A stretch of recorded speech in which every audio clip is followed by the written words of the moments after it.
Hello, and welcome back to Cozy with Chelsea. I am Chelsea, your host. And today we're going to be talking about what to do when you feel like giving up. Or maybe you're on the edge of burnout, or you're just very tired and you're not sure how to make the next move. You don't know how to get out of a funk. That's what we're going to be talking about today. Because personally, I've been in a little bit of a funk. There have been some events in my life that were unexpected, and it's just been crazy. And it's not all bad. It's just change. And if there's anything constant in life, it is change. That is something I have learned in my time on earth, is that there will always be change, whether you think it's coming or not. And, it's not the first time I've had something like this happen. There have been many times in my life that there have been events outside of my control. There have been hard times that I've been through, or even just times where I was a little sad or very sad or stressed, or I've been in burnout before. And I know what that feels like. It can feel very difficult. It can feel like you are trudging through quicksand and you're trying to pull yourself out, but you only find yourself sinking deeper and deeper. And it feels like you just can't make a right move, or you're trying to do everything all at once and it's not working. It's not working. And there's a reason that it's not working, because sometimes we are pushing too hard. We're doing too much.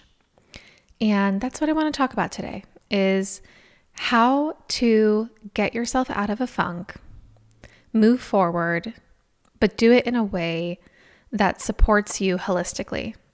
Do it in a way that supports your physical health, your mental health, your emotional health, because they're all tied together, right? Whatever it is you're feeling, let's say it's, you're tired, you're sad, something happened in your life that you weren't expecting and now you're adjusting, and that could be a change of career. It could be a family member passed. It could be something exciting even. It could be that you're getting married. I got married last year, and while it was a joyous celebration, it's still an adjustment. It's a new way of living. Not to mention the prep work that goes into planning a wedding. So whatever it is, there is a way out. And maybe it's not even a way out, but just a new way of living. And I also feel like this is the perfect time to talk about this, with it being winter, because I've been thinking about this a lot, where winter traditionally, historically, is a time of rest. I mean, animals hibernate during the winter. And somehow I feel like in the modern age, it's become the busiest time of the year. For a lot of industries, fourth quarter is one of the busiest times. It might be crunch time for your goals that you set for the year. You're trying to get it in before December 31st, before New Year's, for your new goals for next year. And we have the holidays. As soon as it's October, I'm like, what's going on? What is happening? I don't know where I am. I don't know what year it is. I don't know what day it is. I don't know what time it is. So there's a lot going on, but historically it's been a time of rest. We used to rest in winter. And the main reason for that is because you literally weren't able to do anything. I mean, before modern technology, before we had cars, before we had snow plows to get the snow off the street, you couldn't go somewhere. It wasn't even safe to go somewhere. So you would be at home, you would be bundled up, you'd be near a fire trying to keep warm, and you would be in community. And now it's like, even this week, I've spent my time going to stores, trying to find Christmas presents, working. It's just like so much is going on. And I'm tired. I'm even tired recording this podcast. But this podcast is about getting out of a funk. So we're doing it. We're doing it. And I think it's interesting to think about winter and rest, right? And we even think about things like seasonal affective disorder, where there is just less sunlight. You're getting less vitamin D. It affects your mental health. And yet we find ourselves all pushing to get everything done before the end of the year. And these are just, they don't go together, right? If our desire and perhaps even our innate biology is to rest during this time, and we're doing the exact opposite of that, no wonder you're in burnout. We are expected to perform at the same level year round, and it just doesn't make sense with our biological needs for the seasons. You know, there are different seasons. Look at anything. Look at plants, look at flowers, there are times of rest and even death sometimes in plants. And then spring comes and you bloom again. And yet we are pushed, requested, demanded to perform consistently every day of the year. And it's just not realistic. And this does create burnout. It's very common. Burnout is, at this point, a pandemic, especially if you're in the corporate world. It just doesn't make sense. Well, it makes sense that so many people have burnout because the demands are unrealistic. So if you feel like giving up in the wintertime, just know that you are not weak. It is your body begging for what it desires, which is permission to rest and reflect and restore before your next season of growth. I'm also not saying that you have to rest 100% of the time in winter because that's also unrealistic. But I would like to talk about balance and getting yourself out of a funk. And this applies to any season, right? Because it can happen any time of the year. So I want you to think about this instead. If you feel like quitting or giving up, or you just don't have the energy to move forward, let's think less about quitting, right? Because there's such a negative connotation to that. And really, are you quitting? Because most people I don't know are quitting. They feel like quitting, but they keep pushing. And so it's this constant battle, right? It's this desire to stop and yet pushing yourself to do the thing. So how are we going to fix this? Well, let me tell you. We are not quitting. We are pivoting our response. This is how we are going to move gently from hibernation into the next phase. We can't control the season itself, or we can't control the situation that has brought us to burnout or the brink of burnout, but we can control our response to it. So, someone said this to me recently who's very wise, is to stop fighting. Stop fighting the situation you're in. If something happened that in turn developed into exhaustion for you, maybe we stop trying to fight it and start to accept it for what it is. So if you can even just get there mentally is, okay, this is the situation I'm in. I'm not going to keep laboring mentally over and over and over again on the situation. How am I going to fix it? What am I going to do? We're in it. We are in it. And so how do we adjust our response to it? How do we make the shifts that are gentle enough and simple enough to get us in a new mindset to then move forward? This is the key, is shifting before taking action. Because again, if we're already near burnout and then you're thinking, okay, well, I'm going to fix this is what I did. I was like, okay, I'm going to be really busy. So I'm just going to work out every morning. And that will help me, because usually working out will make me feel better. Moving my body makes me feel better. And so it will set me up for my busy days. But then I'm just waking up earlier to go work out really hard and then have a super long busy day and then try to watch Stranger Things before I go to bed. And it's just a lot. It's a lot for the body to take on. And while I think moving your body is great, it's more of, okay, how do we make gentle, simple shifts that are sustainable that will help move us into growth. So, I'm going to give you a method, the holistic getting out of the funk reset. And these are just some things that I do, as well as some things that I've researched that seem to be scientifically evident of effectiveness. And so I want to immediately just talk about pausing, because I think this is key, is when you're busy, you're in burnout, you're tired, you're exhausted, you're almost never taking a moment for yourself. Because when we're going, we're often not taking even a minute for ourselves. And this lack of self-care is what is going to throw you into burnout. So, something that is achievable is a short pause. And if you can incorporate some sort of sensory shakeup, that will really help reset you. And this is just something you can do immediately, something quick, something easy. So what I would suggest is something like splashing cold water on your face. I've done that in the past.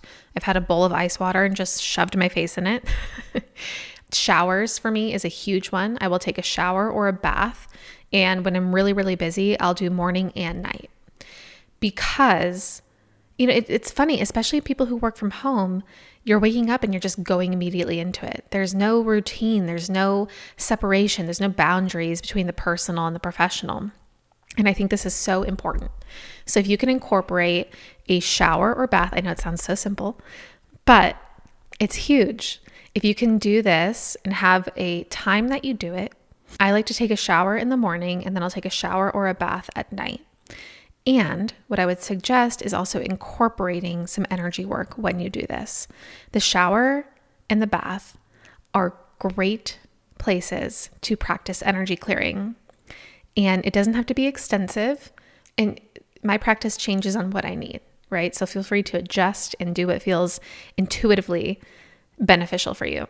But in the morning, I like to shower and I imagine positive energy flowing onto me, right? So I'm bringing in positive, I'm setting intentions for my day while I'm in the shower, getting myself ready and prepared for the day. If you do this for just a minute or two, it will change your entire day. And then I'll do one at the end of the day. And I do this anytime I have kind of like a hectic schedule or I had an interaction with somebody that I didn't enjoy, whatever it is, I'm feeling a little funky. I will get in the shower and then I'm imagining that all of that negative energy is just washing away from me. And I will sometimes run just like a white light over me while I'm doing it, imagining the water is a tool to use to expel any negative energy that's no longer serving me. And if you can incorporate one or both of those things, I think that will be a huge shift in your energy. Another one is just stepping outside. This is another thing too, where you get stuck. You get stuck, especially if it's in front of a screen, if you're working on a computer, and you just forget that you can simply go outside. If you can go outside for a minute, 60 seconds, get some sunlight directly on your body, get some fresh air. If you have time, meditate for a little bit, set an intention, make it useful, make it 1 minute to reset the energy. Another one that is really great is listening to something. And that could be music or it could be a podcast.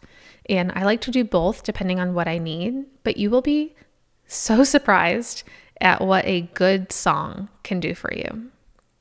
And since I'm watching Stranger Things, I saw this TikTok that was like, if Vecna gets me, just play this song. And the song was, let me look it up. The song is The Way I Are by Timbaland. And that has been helpful for me this past week. I listen to it, I feel good, my energy feels better, and I'm moving my body. So if you can find a song that works for you to kind of reset you, get you out of that feeling. Another thing I like to do is listen to something inspirational or motivational, like a podcast, maybe like this one, Getting Out of a Funk. And it just makes a huge shift for me. So if you can find some sort of sensory shakeup, energy shifting routine, make it a minute or two. It will change your day. And then of course, besides the sensory shakeup, mindful movement, right? And again, if we are very busy, we might not have time for an hour workout class. If you can get one in, great, right? Because that's what I was doing, and I'm still doing it, but I'm not doing it every day like I used to, because that was just adding to my exhaustion. But it really is helpful to move your body. So in any way that you can, and if it's 5 minutes, then it's 5 minutes. There was a period of time where I was so busy that I couldn't even go for a walk for 30 minutes. So I just ran for 7 to 10 minutes because that's all I had time for. But I'm telling you, it will make a huge difference in the way that you feel. So any sort of mindful movement, it doesn't have to be running or walking. It can be stretching. It could be sitting on the wall with your legs up. Get some lymphatic movement going on. Whatever you can do there, and make it 5 minutes or less. And if you have more time, great. But we're talking about when we are stressed. So those are my tips: sensory shakeup and mindful movement. Okay, so if we can pause, interrupt the cycle. And then I also want to talk about rest, because this is important. It's important to rest, especially when you're feeling this way. And you need to carve out, I'm going to tell you right now, you need to carve out time for yourself. I don't care when it is, if it's in the mornings, if it's in the evenings, if it's on the weekend, you need to carve out time. Ideally, you can have a full day.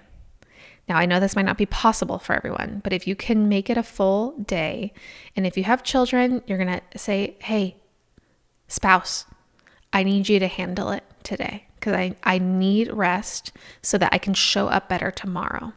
This is the thing. If we don't rest, then we're just, it's like when you're super hungry and you're so hungry and you're so hungry and you're not eating. And then someone says one thing that's a little bit pushy, and I'm done for. And it's just this window of tolerance. If we don't rest, our window of tolerance is going to shrink until you have no tolerance left. And then you're a mad woman. Because I've been there. So I need to rest so that I can show up tomorrow as my full, beautiful, high vibrational self.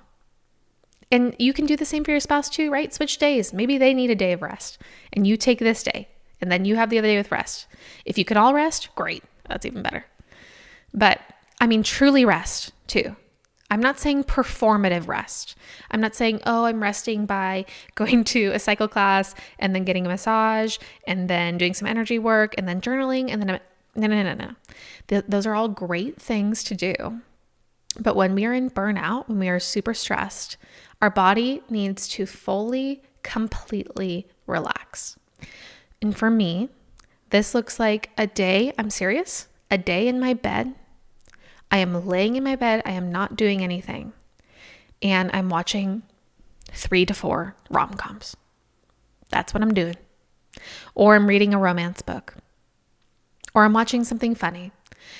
Anything that doesn't require a lot of mental work on my end. And I'm telling you, the next day I feel better. And I'll feel good for the rest of the week if I have that one day of rest. And the activities need to not be performative. This is so key. There's time for the spa days and the cycle classes and all of those things. But when we are at the edge of burnout, your body needs rest, true rest. Rest is productive. You have to refill your battery. Do you expect a remote to turn on for all of life? No, it needs new batteries. Is your phone never going to die? No, it needs to recharge. You are even so much more important than that phone. We're talking about your life. We're talking about the way that you show up, the way that you treat the people around you, and the way that you treat yourself. So make sure you rest. So if we can pause, have some sensory shakeup, some mindful movement, and truly, truly rest, these are all going to reinvigorate our energy and reset. And then we have the next step forward. right? So I really want you to focus on just little small ways to shift your energy throughout the day, incorporating true rest. And once we have this groundwork so that we can feel like we are not slipping away into an abyss of burnout. Once we have a little rest, our energy is back up, we're feeling a little good, then we can take the next step forward. And key language here, the next step forward. I am not talking about a overnight life overhaul. It's just the next step forward. A 1-degree pivot that gets us moving in the right direction. Because again, we need something sustainable. So we are moving from resting to now motivated action at a gentle pace. And I want the mantra for this to be, we can't control the outcome. We can't control our surroundings.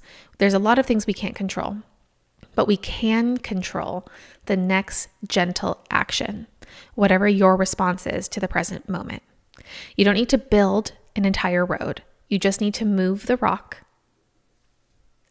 out of your way. Just need to kick that rock over to the side of the street so that you can take the next step. So this is the tiny step rule. Define whatever your 1% step is. So look at your biggest goal and then identify the smallest possible action that will move it forward. So let's say you're making a career change, right? Or you had we'll use career as an example. So you want to become an author, okay? You want to transition from your corporate job into an artist, and you want it to happen tomorrow. Which, hey, maybe you can do it. But oftentimes we have these large goals and we want to achieve, and we don't get there because we burn ourselves out. We have too high of expectations for ourselves, all of these reasons. So instead of, I'm going to write a book tomorrow, right? The goal is, what is the 1% step that you can take realistically to get you towards that goal? And maybe that is writing 1 page of the book. Maybe that is thinking of 1 character's hair color. It doesn't have to be, you don't have to overdo it. Just 1 little thing you want to work on. Maybe you have your idea of a novel, but you haven't downloaded software to write the book in. Maybe you download the software. So whatever your goal is, think of what that 1% next step is that you can actually do. So that is the tiny step rule. And guess what? The more tiny steps you take, oh look, now you wrote a book. Now you're an author. So think about it that way. Any step forward is a step in the right direction. Now, another thing here too, another motivational tip, if you will, is to connect your actions to your values instead of pressure. So instead of, I need to do X, Y, Z in order to become this, it's not an equation, it's not a formula, but you can connect your actions to your values so that it actually feels good when you're taking the action. So when let's use the writing a book example again. So let's say you have an editor, right? I don't know. An editor needs this chapter by this date, and you're pushing because you're trying to meet somebody else's expectations of you. Instead of doing that, because that is not going to feel good in your body, connect it to your values instead. So a value could be that I'm writing this book because I want it to change the lives of the people who read it. Connect back to that. Connect back to the why. This is what I always talk about in coaching. What is your why? Because that is what's actually going to motivate you. Not a dollar amount, not a time-bound due date. It might motivate you. Will it feel good? Usually it doesn't. But if we can connect back to the values, the reason why you're doing this, that is going to help you actually make a change.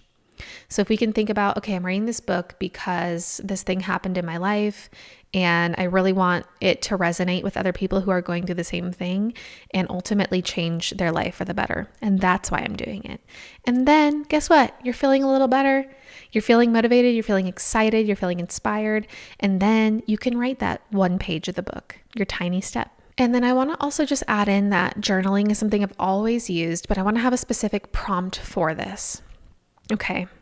So that prompt, if you want to write about this, journal about it, would be, if I knew that when I feel like giving up was actually a sign that I'm about to evolve, what would I tell myself right now? What would my higher self say to me about this situation? And this is just going to kind of reframe the way you're feeling. Because if we can think about this feeling you have of giving up instead as an indicator that you're going to grow and evolve, then we've just switched the whole thing. We 180'd it. So now instead of like, oh my God, I'm so tired, I feel like giving up, I can't do this, I suck, we're moving into, okay, I'm feeling this way because I'm about to grow, because I'm about to evolve, because I'm about to change the way I think about this. This is an opportunity to learn how to shift my energy. This is a skill you can apply in any area of your life. So if we can reframe the funk as a necessary stage of change, what would your higher self tell you right now? What do you need to know? So think about that one, journal it out, and I think you'll be surprised by what you find. So those are my tips, my method for getting out of a funk. If you can splash some cold water on your face, if you can move your body for 5 minutes, if you can honor your body's need to rest, and then take the tiny step, the 1% step, you can start to move into renewed energy and evolution. So I want you to know that even if you've just listened to this episode today, you've taken your tiny step. That's all you need to do. Just listen to the episode, think about what you want to do, think about reframing it, and this can be what you did for today. So congratulations. Congratulations on taking your tiny step. I believe in you. I know that you can do it. We just sometimes need a little push to evolve or change the way that we think about the situation that we're in. What you can control is your response, and that is your power. Trust the cycle. Your spring is coming. There is a reason we have winter, because soon, my flower, you will be blooming. Okay, well, I hope that was all helpful. It was actually helpful for me to even talk about it. It makes me feel a little bit better. And as usual, I always talk about what's making me cozy this week, and there are so many things making me cozy, even with the exhaustion I've been having. So what's making me cozy is cooking cozy winter stews. I guess, is it a stew? I don't know. I made short rib the other day, and it was really great to have something like slow roasting in the oven for 4 hours, and it was delicious. I love eating that. It's my favorite thing. And if you haven't heard me mention on the podcast, I've been watching Stranger Things, which I guess is not the coziest show, but there is some coziness to it, I think. And it's a very cozy experience because I watch it with my husband. And even though I'm terrified at some parts, it's still heartwarming. So, stew and Stranger Things is what is making me cozy this week. I will link all of my information in the show notes. And I hope you all can have some well-deserved rest and take care of yourselves. All right. Have a cozy week, and I'll see you next week. Bye.